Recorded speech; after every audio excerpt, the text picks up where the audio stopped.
নবীর বিরোধিতা করার কারণে, ইসলামের বিরোধিতা করার কারণে, আল্লাহর বিধিবিধান, আল্লাহর হুকুম আহকামের বিরোধিতা করার কারণে আজকে আমাদেরকে আল্লাহ জাহান্নামের মধ্যে দিলেন।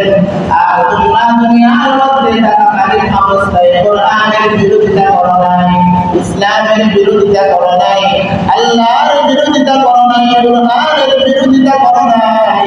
এজন্য আল্লাহ তোমাদেরকে জান্নাতের মালিক বানাইলেন, আমাদেরকে আল্লাহ জাহান্নামের অধিবাসী বানাইলেন। জাহান্নামে যাওয়ার 2 নম্বর কারণ কি হবে?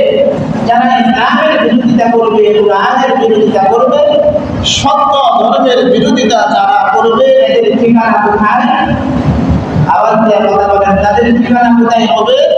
জাহান্নামে হবে। যে জাহান্নামে যাবে সেই জাহান্নামের নাম কি? সাহার নামক জাহান্নাম যাবে। কোথায় যাবে তারা? সাহার নামক